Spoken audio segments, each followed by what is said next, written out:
Hello and welcome everyone. तो finally ये जो है अपनी कॉस्ट सी इंटर कॉस्ट की लास्ट क्लास है, जिसके अंदर हम बात करेंगे। पहले तो हम देखेंगे पुराने जो पेपर आए हुए हैं उनका एनालिसिस देखेंगे, फिर उसके हिसाब से देखेंगे कौन सा चैप्टर इंपॉर्टेंट है, किस चैप्टर से कितने कितने मार्क्स के क्वेश्चन आते हैं और हमारी प्रायोरिटी क्या रहनी चाहिए। उसके बाद में हम देखेंगे कि अगर आपको ग्रुप क्लियर करना है तो उसमें आपकी स्ट्रेटेजी क्या होनी चाहिए। फिर हम देखेंगे कि अगर आपको कॉस्ट के अंदर सब्जेक्ट के अंदर पर्टिकुलर के अंदर अच्छा स्कोर करना है तो आपकी स्ट्रेटेजी क्या होनी चाहिए। फिर हम बात करेंगे प्रेजेंटेशन किस तरीके से होना चाहिए, क्या इम्प्रूवमेंट उसमें किया जा सकता है, और उसके अलावा कुछ और बातें अगर होगी तो वो बातें भी हम करेंगे। तो सबसे पहले हम देख लेते हैं कि हमारे जो प्रीवियस ईयर के क्वेश्चन पेपर है उनमें किस चैप्टर से कितने कितने मार्क्स जो है वो आए हुए हैं। तो ये जो है ये मेरा एनालिसिस है, 4 अटैम्प्ट जो है उनका मैंने एनालिसिस करके आपके सामने लेके आया हूँ। चैप्टर वाइज नाम लिख रखा है, जैसे मटेरियल, तो उसमें से मई 18 में कितने आए, नवंबर 18 में कितने का आया, मई 19 में कितने मार्क्स के आए, नवंबर 19 में कितने का आए और एवरेज कितना रहा। वैसे एम्प्लॉय ओवरहेड एबीसी एक कॉलम आपको नया मिलेगा, ओवरहेड एंड एबीसी ये अलग से इस वजह से बनाए क्योंकि पर्टिकुलर क्वेश्चन है जिसके अंदर फर्स्ट पार्ट के अंदर वो स्टेटमेंट पूछता है ओवरहेड के हिसाब से, सेकंड के अंदर पूछता है एबीसी के हिसाब से।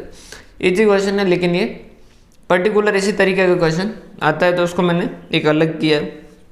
बाकी कॉस्ट शीट और ये इस तरीके से कर रखा।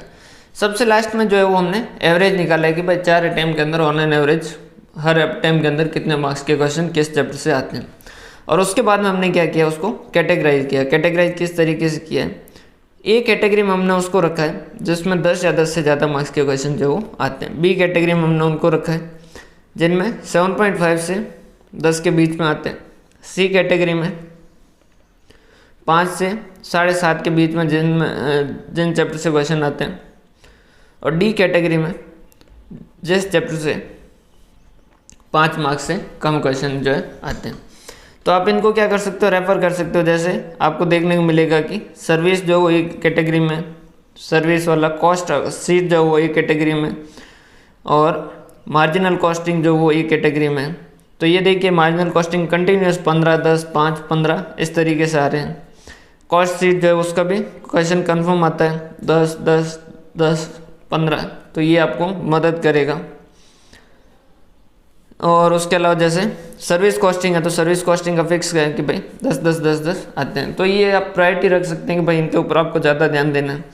इसके अलावा एक कैटेगरी जो है वो A++ कैटेगरी दिया है मैंने उसको, वो दिया मैंने थ्योरी को। थ्योरी को A++ क्यों दिया है, सबसे पहले तो 20 मार्क्स हर बार, और उसके ऊपर सबसे बड़ा एडवांटेज एनी 4 आउट ऑफ 5, 5 में से 4 करने। तो ये आपको एक एडिशनल बेनिफिट देता है। तो इस वजह से कॉस्ट की थ्योरी बहुत इंपॉर्टेंट है मेरे हिसाब से, कि आपको कॉस्ट की थ्योरी बहुत अच्छे से करनी चाहिए। अब इसके बाद में हम बात करते हैं कि अगर आप इस चैनल पर पहली बार आए हैं तो चैनल की प्लेलिस्ट में जाके वहाँ पर 4 सब्जेक्ट की आपको प्लेलिस्ट देखने को मिलेगी, कॉस्ट, अकाउंट, एडवांस अकाउंट और FM, जिसके अंदर हमने स्टडी मटेरियल कवर कर रखा है, RTP कवर कर रखा, मॉक टेस्ट कवर कर रखा और प्रीवियस ईयर के क्वेश्चन पेपर जो कवर कर रखे, मैराथन क्लास कवर कर रखा। कॉस्ट कंप्लीट हो चुका है, अकाउंट का जस्ट अभी आने वाला है और बाकी सब्जेक्ट के भी आ जाएंगे धीरे धीरे। तो आप उस प्लेलिस्ट को विजिट कर सकते हो और चैनल को सब्सक्राइब कर दीजिए और बेल आइकन को प्रेस कर दीजिएगा ताकि आप जब भी नया वीडियो है आपको उसका नोटिफिकेशन ज़रूर मिले। इसके बाद में बात करते हैं हम कि अगर ग्रुप है तो उस ग्रुप के अंदर हमें किस तरीके से स्ट्रेटेजी रहनी चाहिए। तो देखिए ग्रुप के अंदर दो बातें, एक तो पर सब्जेक्ट की मिनिमम 40 की रिक्वायरमेंट है और एक आपकी एग्रीगेट की टोटल 50% जो है वो होना चाहिए 200 अगर एक ग्रुप दे रहे हैं तो देखो एग्रीगेट की बात करें हम, वो अगर आपको उसके बारे में चिंता ना रहे, ऐसा कुछ करना है तो आपको क्या करना होगा, प्रैक्टिकल सब्जेक्ट जो है उनको टारगेट करना होगा। और अगर आप प्रैक्टिकल सब्जेक्ट के अंदर दोनों प्रैक्टिकल सब्जेक्ट जैसे 2 प्रैक्टिकल है, कॉस्ट और अकाउंट, दोनों के अंदर अगर आप एग्जाम्शन ले आते हो तो उस केस के अंदर आपकी ये झंझट है जो खत्म हो जाएगी। आपको इन दोनों सब्जेक्ट की तैयारी इस तरीके से करनी चाहिए कि मिनिमम 80 जो है वो आप स्कोर कर सको, ताकि क्या होगा, अगर सपोज एक का पेपर सब इंस्टीट्यूट क्या करती है 4 में से एक पेपर जो वो टारगेट करती है। सपोज उन्होंने अकाउंट्स जो टारगेट किया और आपका अकाउंट्स के अंदर स्कोर करने का अपना प्लान बनाया था, तो उस केस में अगर उन्होंने टारगेट किया तो हो सकता है कि वो आप उतना स्कोर नहीं कर पाओ। इस वजह से दोनों प्रैक्टिकल है उनके अंदर 80 का टारगेट करके रखिए तो अगर अकाउंट के अंदर उन्होंने टारगेट कर दिया और वो पेपर ट्रिकी आ गया, हार्ड आ गया, तो उस केस में कॉस्ट के अंदर उसकी कसर निकाल देंगे। एक पेपर ही हार्ड आएगा, 4 में से चारों के चारों हार्ड नहीं आएंगे, तो एक पेपर कोई सा भी हार्ड आ सकता है। तो प्रैक्टिकल दोनों सब्जेक्ट है, उनके अंदर 80 का टारगेट है जो लेके चलिए। 80 का टारगेट आपको दिखने में यूँ लग रहा होगा कि इम्पॉसिबल टाइप है, ऐसा मुश्किल काम है, लेकिन ऐसा नहीं है, ऐसे आप आसानी से कर सकते हो। पहली बात तो मई की जगह आपका एग्जाम जो जुलाई में हो रहा है, तो आपको एडिशनल टाइम मिला है, आप अच्छे से प्रैक्टिस कर सकते हो। और अभी भी काफ़ी टाइम है, अगर कोई स्टूडेंट जो कि उसने अभी तक शुरू नहीं किया, तो वो आज से भी अगर अपनी प्रैक्टिस जो है वो शुरू करे, आज से पढ़ना शुरू करे, तो भी वो एग्जाम है जो क्लियर कर सकता है। क्योंकि हम जो क्रैश बैच चलाते हैं, सपोज 1 फेब को रिजल्ट आता है, तो 1 फेब के बाद हम 10 फेब से शुरू करते हैं और मार्च एंड तक कंप्लीट करते हैं, तो अराउंड 1.5 महीना 45 डेज का चलता है। तो उसके बाद में 1 महीना जो आपके पास बचता है स्टडी के लिए, तो अभी भी अगर आप करो तो पूरा बैच जो आपके पास अवेलेबल है, तो आप अपने हिसाब से, अपनी टाइमिंग की सहूलियत के हिसाब से आप उसे कवर कर सकते हो। तो अगर आपको एग्ज़ाम क्लियर करना है तो इन दोनों में टारगेट रखना होगा कि 80+, ताकि आपकी, क्योंकि थ्योरी के अंदर इतने मार्क्स जो आसानी से नहीं आते जितने इसके अंदर आ जाते हैं। फिर बात करते हैं हम सब्जेक्ट की स्ट्रेटेजी कि कॉस्ट के अंदर, कॉस्ट में हम 80+ टारगेट कैसे कर सकते हैं, कॉस्ट में 80 आसानी से कैसे ला सकते हैं। तो मैं 3 पिलर मानता हूँ कि ये 3 चीज़ें अगर आप कर लेते हैं तो आपकी आराम से हो जाएगा। फर्स्ट जो है वो थ्योरी का, वैसे मैंने आपको एक लेक्चर जो है वो दे रखा है 3 आवर्स का अराउंड है, वो देख लीजिए। उससे आपको क्या होगा, हिंट मिलेगा, उससे आपकी कंप्लीट थ्योरी नहीं होगी, आपको हिंट मिल जाएगा कि क्या है। उसके बाद में एक बार रीड आउट कर लीजिएगा थ्योरी, उससे क्या होगा, आपकी थ्योरी अगर आपने कॉस्ट की पढ़ ली तो उससे क्या होगा, आपके प्रैक्टिकल कॉन्सेप्ट जो कुछ बचे हुए हैं ना, वो सारे सारे प्रैक्टिकल कॉन्सेप्ट आपके अच्छे से हो जाएंगे। अगर 2 दिन लगेंगे आप अच्छे से थ्योरी जो प्रिपेयर करोगे, एक बार आपको सिर्फ रीड आउट करना है। अगर आपने समझ ली थ्योरी तो फिर आपको याद करने की या रटने की ज़रूरत नहीं है, जैसा लॉ वगैरह में करना पड़ता है वैसा नहीं। अगर आपने समझ लिया, क्योंकि जो थ्योरी आती है वो प्रैक्टिकल बेस्ड थ्योरी आती है, प्योर थ्योरी बहुत कम आती। तो एक बार अगर आपने इन सारों को समझ लिया, एक बार आपने उनको अच्छे से पढ़ लिया, तो आपको अच्छे से थ्योरी समझ आ जाएगी। और उससे आपका क्या हो जाएगा, प्रैक्टिकल क्वेश्चन जो है उनके अंदर भी आपका कॉन्फिडेंस जो है वो बिल्ड होगा, क्योंकि आपको सारे कॉन्सेप्ट जो है वो थ्योरेटिकल भी समझ आ जाएंगे। प्रैक्टिकल तो आप प्रैक्टिस कर ही रहे हैं, उसके साथ थ्योरी भी आपको समझ आ जाएगी, तो सोने पे सुहागे जैसा हो जाएगा, मतलब और ज़्यादा अच्छा हो जाएगा, 4 चांद लग जाएंगे, वो वाली बात है। तो थ्योरी आपको अच्छे से करनी है, आप अच्छे से इसको रीड आउट कीजिएगा थ्योरी को। स्टडी मटेरियल को रेफर कर सकते हैं, और बाकी नॉर्मली जो है थ्योरी के क्वेश्चन जो है वो आरटीपी मॉक टेस्ट और प्रीवियस ईयर क्वेश्चन पेपर, उनके अंदर जो क्वेश्चन आए हुए हैं ना, उनको वो थ्योरी के क्वेश्चन तो बहुत ही ध्यान से और बहुत ही अच्छे से प्रिपेयर कर लीजिएगा। उनके अंदर तो जो पॉइंट है उनको अच्छे से ही ध्यान से और कर लीजिएगा। रीजन क्या है, क्योंकि वो क्वेश्चन आने के चांसेस सबसे ज़्यादा है, क्योंकि क्वेश्चन जो वो रिपीट होते हैं और बहुत ज़्यादा रिपीट होते हैं। तो आरटीपी मॉक टेस्ट और प्रीवियस ईयर क्वेश्चन पेपर में थ्योरी, उससे तो एकदम यूँ समझ लीजिए वो तो आपको 100% याद होनी चाहिए। उसके अलावा बाकी थ्योरी आप एक बार उसको रीड कर लीजिए, समझ आ जाएगी, तो आपको मदद मिलेगी। मैं थ्योरी पे इतना फोकस क्यों कर रहा हूँ, देखो 2 सिचुएशन हो सकती है, या तो फेवरेबल या अनफेवरेबल। फेवरेबल मतलब कि उसमें प्रैक्टिकल क्वेश्चन ऐसे हैं जो आपको सारे आ रहे हैं, तो आप फेवरेबल सिचुएशन के अंदर तो आप 80 स्कोर कर सकते हो, बहुत आसानी से कर सकते हो, और उसकी इसके अंदर आपको कोई दिक्कत आएगी नहीं, और प्रैक्टिकल क्वेश्चन जो वो आसानी से कर सकते। हमने पीछे वाले 4 अटेम्प्ट के अगर पेपर देखे तो आपको पता चला होगा कि चारों अटेम्प्ट के अंदर जो पेपर का लेवल था उसके अंदर 80 जो है बहुत आसानी से स्कोर किया जा सकता था, क्योंकि नए क्वेश्चन कुछ भी नहीं थे। अगर आपने स्टडी मटेरियल आरटीपी और मॉक टेस्ट करके गए होते तो आप आसानी से इनको कर सकते थे। तो ये तो हो गई फेवरेबल सिचुएशन। अगर अनफेवरेबल, सपोज इंस्टीट्यूट ने क्या करती है, इसको टारगेट किया और इसी को पेपर को टारगेट करेंगे, तो वो 2 कर सकते हैं, या तो लेंथी कर दें या ट्रिकी कर दें। या तो पेपर ऐसा है इजी लेकिन लेंथी इतना है कि हो नहीं रहा। अब सपोज लास्ट 15 मिनट बचे हैं और आपके पास क्वेश्चन जो वो प्रैक्टिकल क्वेश्चन पढ़ा पूरा का पूरा, तो कैसे करें। अब प्रैक्टिकल के अंदर तो जो टाइम लगेगा वो लगेगा, तो उस केस के अंदर अगर लेंथी है तो आप थ्योरी पे चले जाइए। थ्योरी आप 15 मिनट में भी लिख सकते हो, 20 मिनट में भी लिख सकते हो, और आपको कहा जाए 3 घंटे लिखना है तो 3 घंटे में लिख सकते हो। ये थ्योरी की सबसे बड़ी खास बात होती है कि आप अगर पेपर लेंथी है तो उस केस में थ्योरी आपको बचा सकती है। सेकेंड, अगर क्वेश्चन पेपर ट्रिकी आ गया जिसके अंदर 2 क्वेश्चन ऐसे आ गए सपोज जो आपके पल्ले नहीं पड़ रहे, तो उस केस में भी आप थ्योरी जो है वो अटेंड करके अपना बचा हुआ जो कर सकते हो। इस वजह से मैं कहता हूँ कि थ्योरी जो बहुत इंपॉर्टेंट है और इस वजह से मैंने इसको क्या किया A++ कैटेगरी में रखा है। और सबसे बड़ा खास बात इसके अंदर ये है कि any 4 out of 5 last question आता है, 5 में से 4 क्वेश्चन करने हैं, तो ये एक आपका एडिशनल बेनिफिट और दे दिया। तो ये थ्योरी तो आपको अच्छे से करनी है।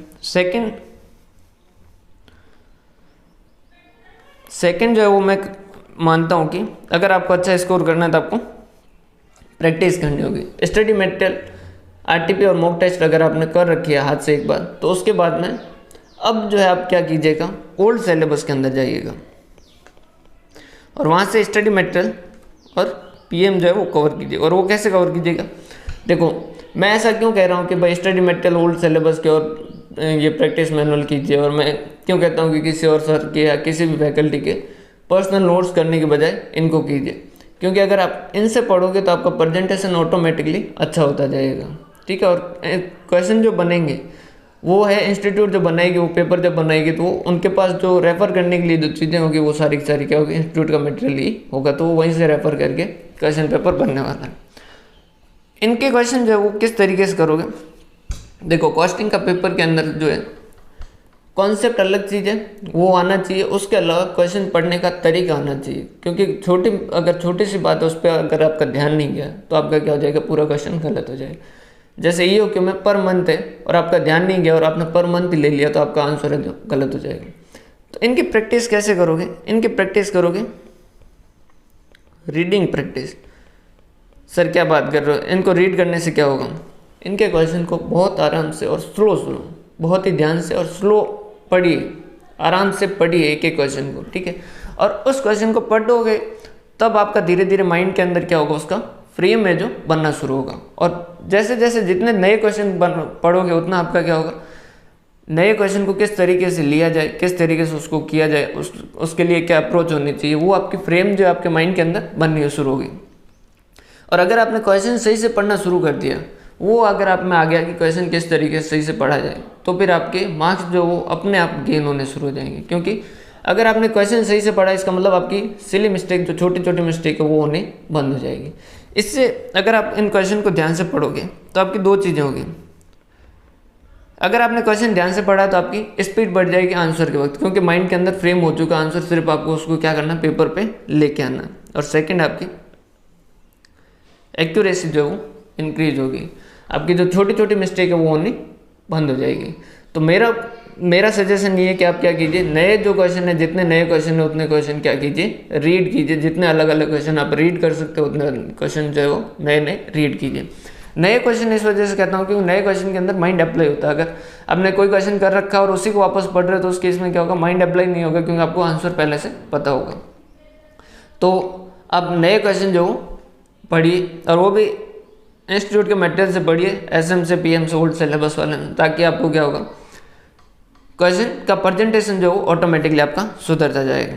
और थर्ड जो है वो आपका कॉन्सेप्ट के ऊपर आपकी अच्छी ग्रिप होनी चाहिए। कॉन्सेप्ट पे अच्छी ग्रिप होने के लिए आपको क्या चाहिए,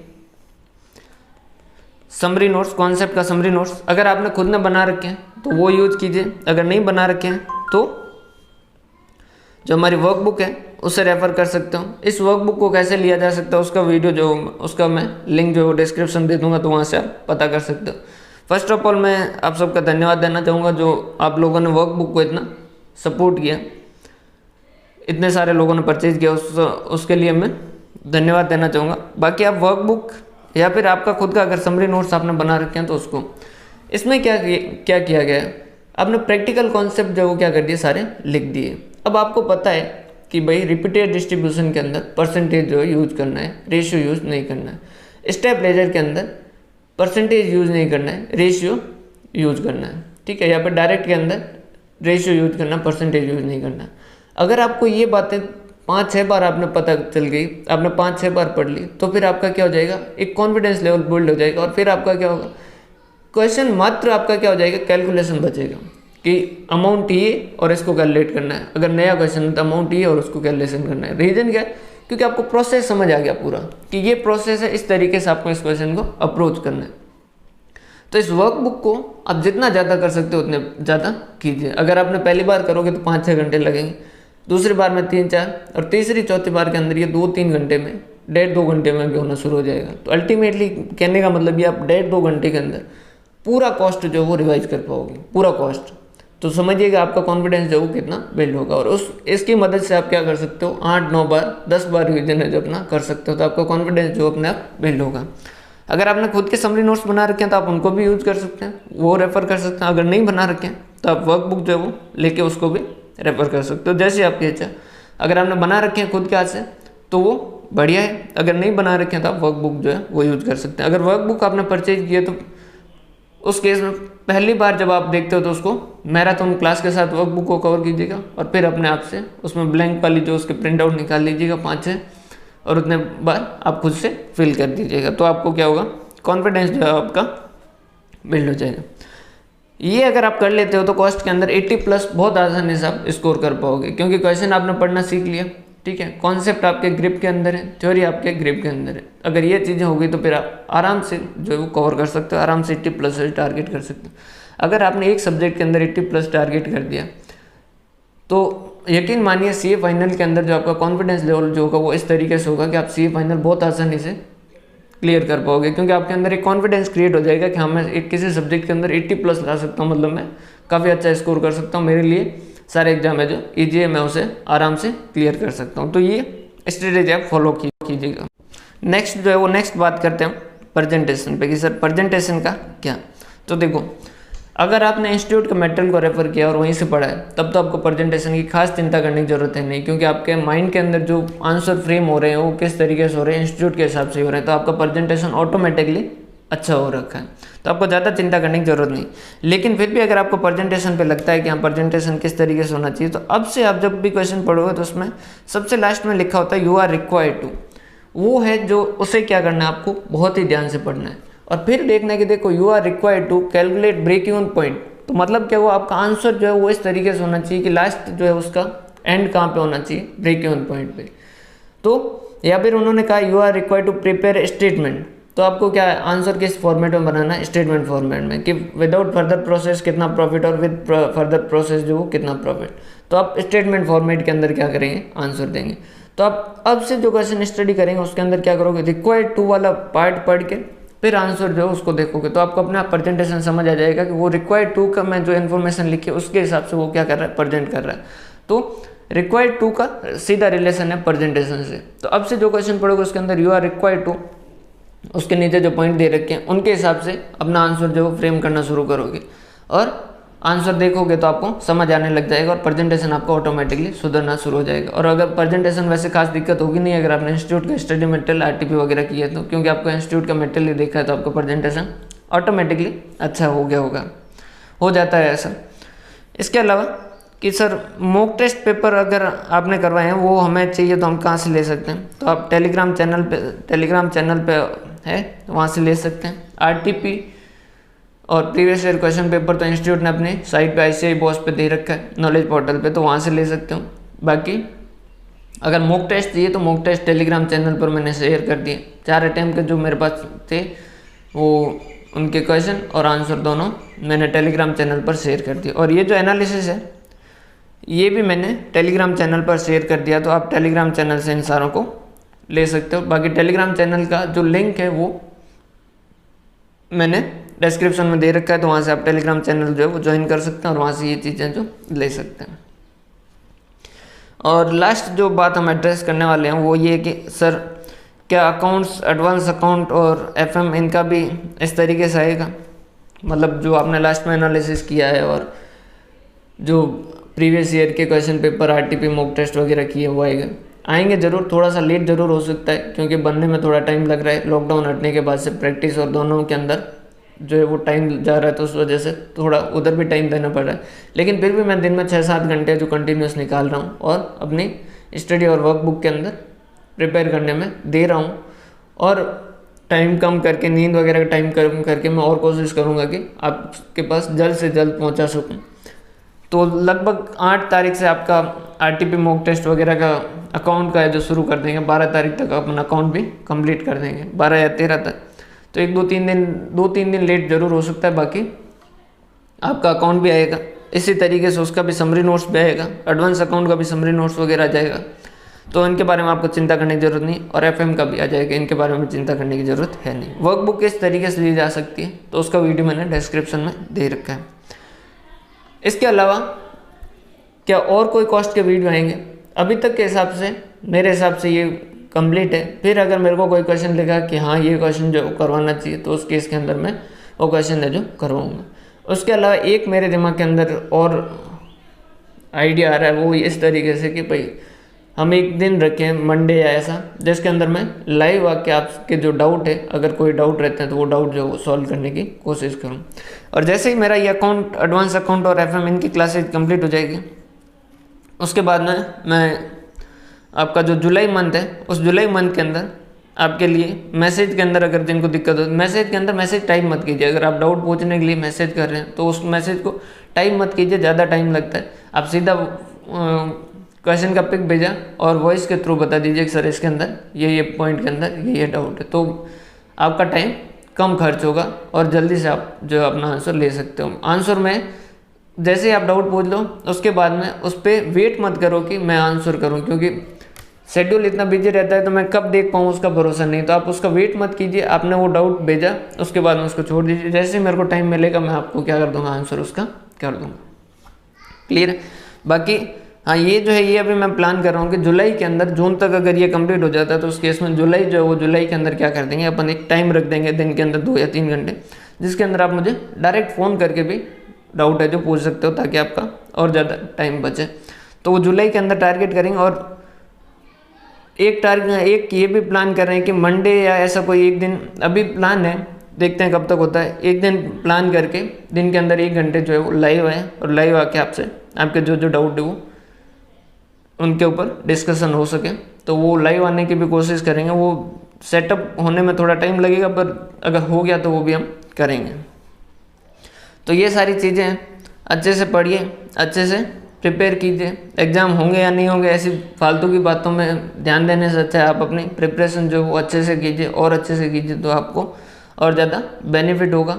अल्टीमेटली वो आपके काम आएगा। तो आप इन चीज़ों पे ज़्यादा ध्यान दें, स्टडी पे ज़्यादा ध्यान दें, उन पे मत दीजिए कि एग्ज़ाम होगा या नहीं होगा, उससे ज़्यादा कोई फ़र्क पड़ेगा नहीं। मतलब फ़र्क तो पड़ेगा, लेकिन उन पे ध्यान देने से आपके पर्सनल लाइफ में, आपके नॉलेज लेवल में कोई फ़र्क पड़ेगा नहीं। तो आप जो अपनी स्टडी पे ध्यान दीजिए और ज़्यादा स्टडी कीजिए, जितना टाइम मिलता है उसको अच्छे से यूटिलाइज़ कीजिए। बाकी बेस्ट ऑफ लक। और सबको मैं एक बार फिर से धन्यवाद देता हूँ कि आप लोगों ने इतने टाइम तक मुझे सुना, इतने टाइम तक मुझे झेला और मेरे ऊपर इतना विश्वास किया और मेरे साथ चले। उसके लिए शायद 200 या 300, लॉकडाउन जब शुरू हुआ था तो 200 या 300 सब्सक्राइबर थे, और आज 1800 लगभग स्टूडेंट्स का परिवार हो चुका है। तो मैं आप सबको धन्यवाद देता हूँ कि आप लोगों ने मुझे इतना सपोर्ट किया। और अगर आपका इस सब्जेक्ट के रिलेशन में, इस सब्जेक्ट कॉस्ट के रिलेशन में मेरी वजह से कुछ इम्प्रूवमेंट हुआ है तो वो आप कमेंट के जरिए फीडबैक दे सकते हैं, या फिर आपको कुछ लगा है कि ये चीज़ें और एडिशनल होती तो हमें और मज़ा आता, तो वो अगर आपके कोई सजेशन है तो वो सजेशन भी आप मुझे कमेंट के जरिए बता दीजिएगा। बहुत बहुत धन्यवाद, बेस्ट ऑफ लक। और चैनल को सब्सक्राइब और बेल आइकन को प्रेस करके रखिएगा, ताकि नया जब भी वीडियो आए आपको उसका नोटिफिकेशन ज़रूर मिले। बहुत बहुत धन्यवाद, बेस्ट ऑफ लक एंड धन्यवाद आप सबको। इतना टाइम झेला, इतना टाइम सुना, इतना सपोर्ट किया, उसके लिए बहुत बहुत धन्यवाद।